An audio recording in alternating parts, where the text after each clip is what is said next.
I dealt with an individual whose virtually everybody in the family had, over the last 8 years, filed a bankruptcy. Like dominoes. Why would a bank decide to do a consumer proposal with a individual who owns real estate? Let's say, you've built up all this personal debt, but your house is debt free. And so then you go to the banks and say, hey, fixed income, can't pay it anymore.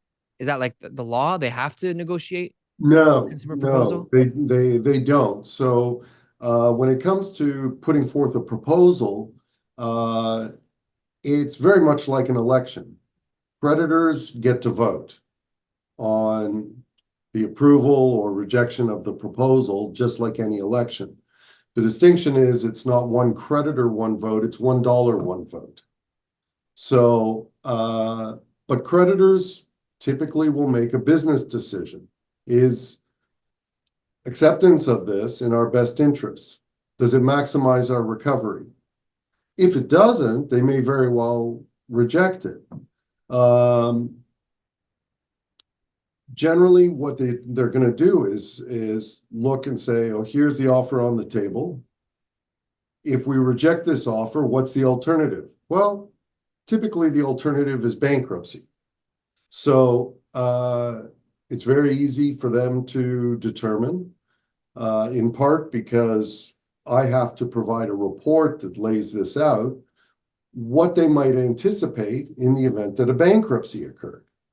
Mm-hmm. If the proposal provides for an amount that's similar to what a bankruptcy might, or it exceeds what a bankruptcy might, that's going to lead creditors to approve it, notwithstanding the fact that in doing so, they might be taking a haircut on what they're owed. Yeah. But you're absolutely right. If you've got somebody who owns their house outright,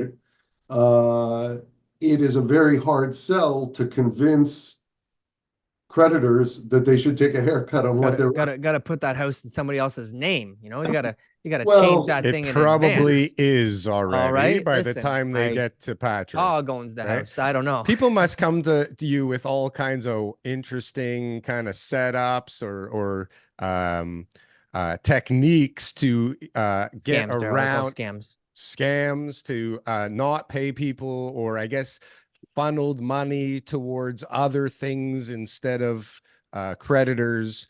What are some of the most interesting kind of scenarios or webs you've seen weaved in your days? Well, not too long ago, I dealt with an individual whose virtually everybody in the family had, over the last 8 years, filed a bankruptcy.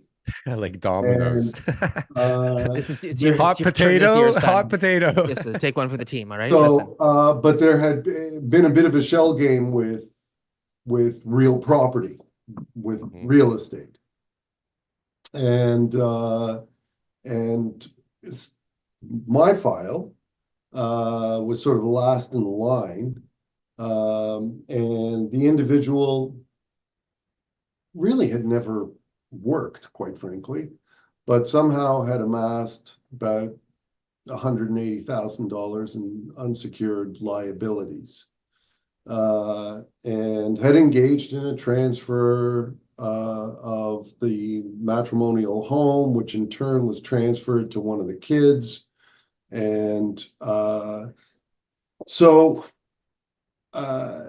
we don't always know about these things because individuals who make a bankruptcy or a proposal sign a sworn statement of their financial situation, which includes a number of questions as it relates to the disposition or transfer of real property. Have you recently given your children a piece gift of real property, a gift in excess of $50,000? Indeed, it's within 5 years. Mm-hmm. So this transfer arose. We investigated it. We pursued it. Ultimately, the government got involved as regulator of bankruptcy and insolvency matters, and they assigned the file to their special investigation unit. And from that, they will determine whether somebody should have any charges placed against them. Sometimes when you've got somebody who hasn't worked or only ever worked part-time, but somehow amassed, you know, a couple of $100,000 in unsecured liabilities, it's often based on false letters of employment, or money's being funneled into their bank accounts, but funneled out again, to look as though they're generating a level of income that they actually don't have. And unfortunately, for this particular individual, whose investigation was still ongoing with the RCMP, this individual recently passed away, sadly, but it's probably the end of the line for this investigation. But we see it fairly often. Nobody wants to lose their assets, and people have concerns about losing their assets. The classic settlement of property is transfer of the matrimonial home, and typically for natural love and affection. But it doesn't wash in the face of having debts. If somebody transfers their home and at the time of the transfer they don't have any debts, then it's fine. It can raise other issues like you incurred all of this indebtedness subsequent to the transfer,